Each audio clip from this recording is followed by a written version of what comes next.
In the previous session, we understood the data types and the difference between discrete and continuous data. Now, we will see how to measure the current performance of a given process of Project Y for discrete and continuous data. Let's look at measuring the current performance of a process for discrete data. For example, our Project Y is to reduce defects in cost estimation of projects. What is a defect in this context? Let's say the management of this organization has defined a defect as follows.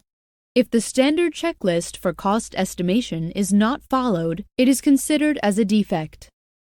If the historical cost data of previous projects is not factored in estimation, it is considered as a defect. And if the cost estimation is not reviewed by designated experts, it is considered as a defect. Given these defect definitions, we need to measure the current performance of cost estimation process.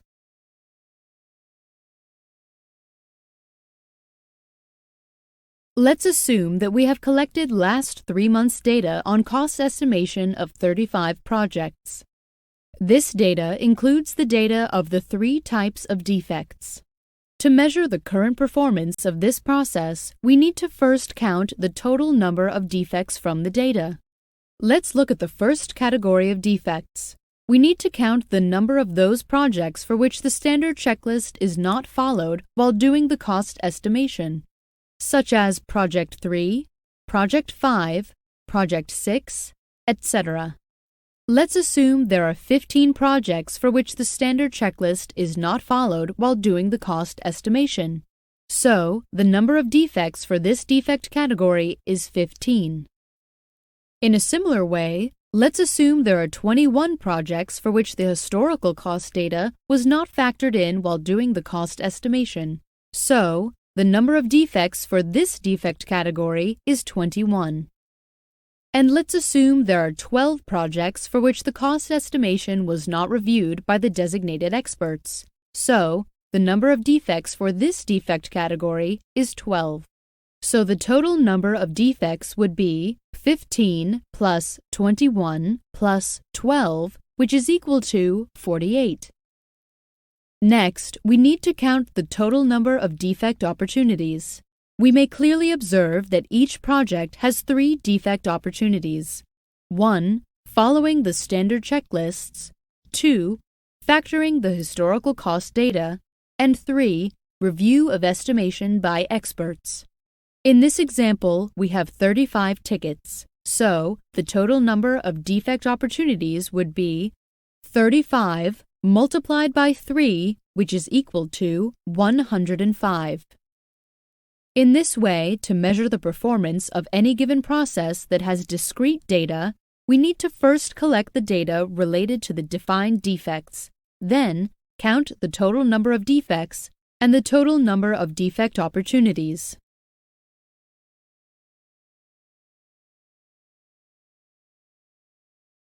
After we got the total number of defects and the total number of defect opportunities, we need to use the discrete data calculator template. Here is the file name of discrete data calculator template that is provided to you by Edushore. To measure the performance for the cost estimation example, we need to open the calculator template, which is an Excel file, and key in the values of the total number of defects, which is 48, and the total number of defect opportunities, which is 105. Then, the calculator gives us various metrics including the defect percentage and the z-score, which is the sigma level. For this cost estimation example, the defect percentage is 45.71 and the z-score for cost estimation process is 1.6076. This is how we measure the performance of any given process that has discrete data. Understand the defect definitions, collect the data, count the total number of defects and the total number of defect opportunities, use the Excel calculator, and get the metrics.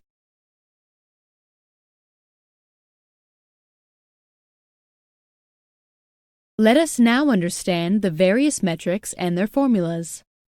DPO stands for Defects per Opportunity. Here is the formula for DPO. The total number of defects found divided by number of units processed multiplied by number of opportunities per unit to create a defect. For this example of cost estimation of projects, the total number of defects found is 48. Number of units processed is the number of projects, which is 35. Number of opportunities per unit to create a defect is 3, namely, following the standard checklist, factoring historical data, and review by experts. Defect percentage is DPO multiplied by 100. Yield, or the defect-free percentage, is 100 minus the defect percentage. DPMO, defects per million opportunities, is DPO multiplied by 1 million. And finally, the formula for z-score for discrete data is this. Norm's inverse of 1 minus DPO plus 1.5. This z-score is called z-short-term. Norm's inverse of 1 minus DPO is called z-long-term. And the 1.5 is the process shift.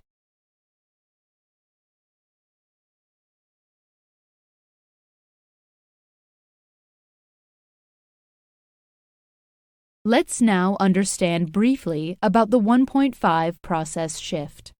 Based on extensive studies in data collection, it is observed that the performance of a process varies and drifts over a period of time, what they call the long-term mean variation.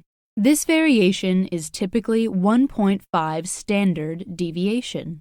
Typically, the process performance in a short term is higher than the process performance in a longer term. This difference is the 1.5 sigma process shift. Usually, for any 6 sigma project, we collect data over a period of few months, which is short-term data. So, for a given 6 sigma project, it is a standard practice to represent the process performance in Z short-term value. Hence, the Z-score calculator template includes this 1.5 process shift. You don't need to add anything manually.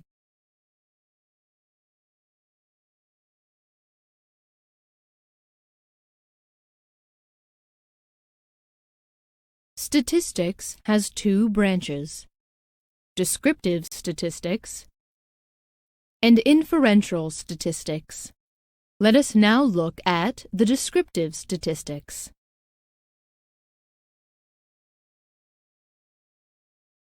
Descriptive statistics is the process of describing the facts of given data through specific measures such as mean, median, mode, standard deviation, and so on.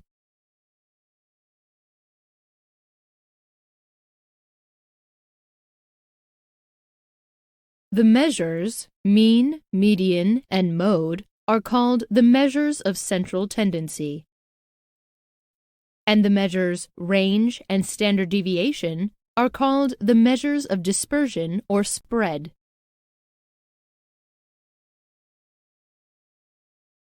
As we have seen in the previous sessions, there are 2 types of probability distributions. Discrete probability distributions that cater to discrete data, and continuous probability distributions that cater to continuous data. As part of discrete probability distributions, we have covered binomial distribution and Poisson distributions. As part of continuous probability distributions, we have covered the normal distribution. Now, we will see the standard normal distribution.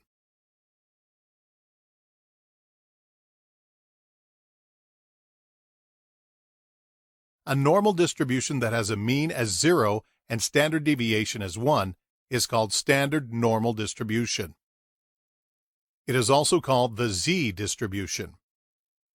Any normal distribution with specific mean and standard deviation values can be transformed into a Z distribution through Z transformation function.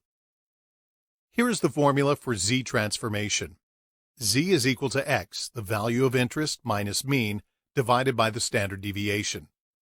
Let us understand this with an example. Here is an example of Z distribution.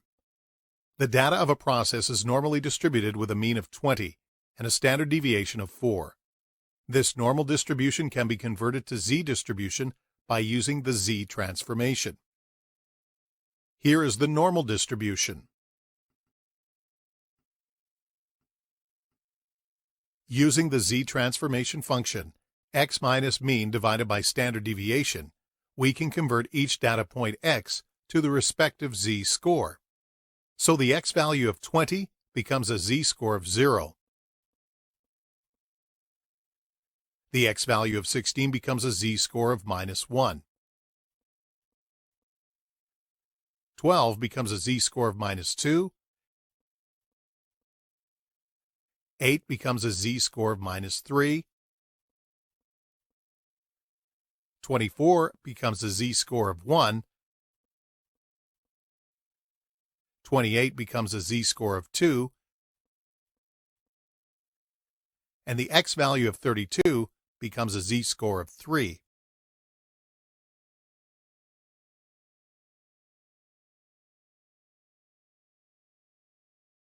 This is how a normal distribution can be transformed to a z-distribution by using the z transformation function.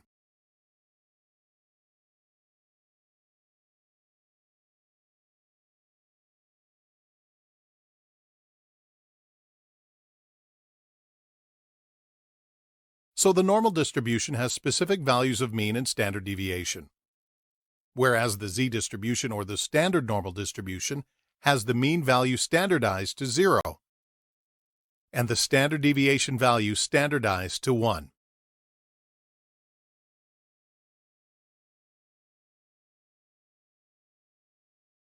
Let us understand some important characteristics of z-distribution.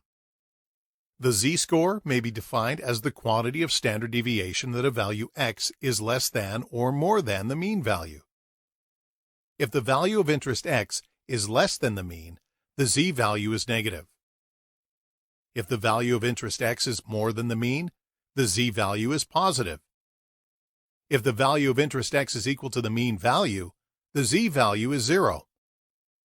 For example, here is a distribution that has a mean as 20 and standard deviation as 4.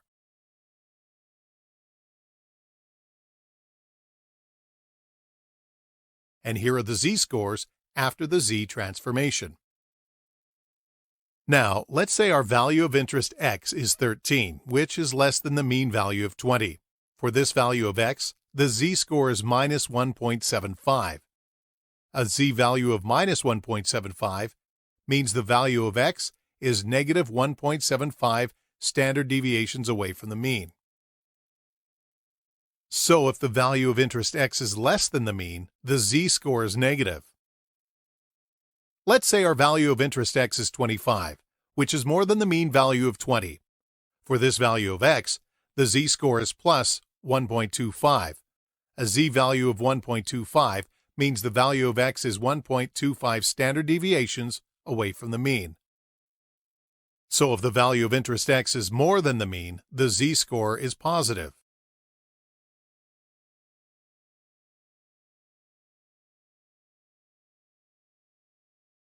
Let us look at the following functions in MS Excel related to standard normal distribution: normsdist and normsinv.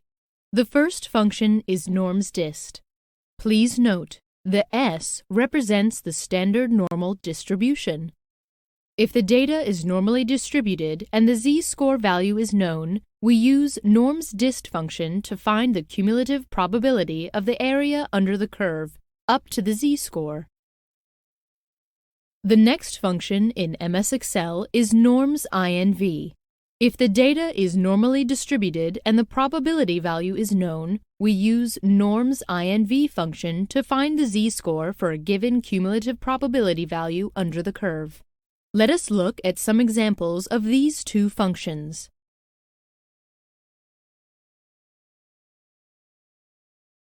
Here is an example for normsinv function. An organization provides quality certifications to companies after evaluating them based on the maturity of various processes. The data of process maturity scores of companies is normally distributed with an average maturity score of 65.5 and a standard deviation of 7.25. Find out the minimum Z-score a company needs to have in order to be in the top 5% of companies that demonstrate high maturity. With the given data of mean of 65.5 and standard deviation of 7.25, the normal distribution looks like this. After using the Z transformation function, this is the Z distribution.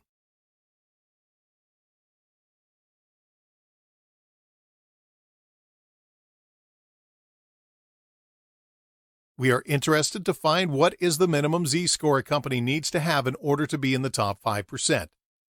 Let's look at the normal curve picture. The total area under the curve is 100%, so this green area is the top 5%. In terms of probability, it is 0.05, and the rest of the area becomes 95%. In terms of probability, it is 0.95. So we need to find out the Z-score for a cumulative probability of 0.95. Step 1. Open any MS Excel sheet. Select Insert from top menu, click Insert Function, and select Norms INV.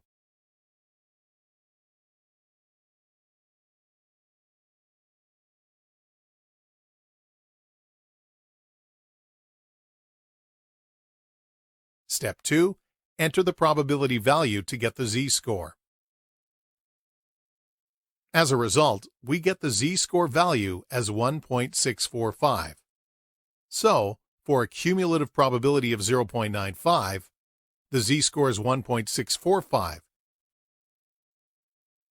which means a company needs to have a Z-score of at least 1.645 in order to be in the top 5% of companies that demonstrate high maturity. This is how we compute the Z-score value given the probability value by using Norms INV function in MS Excel.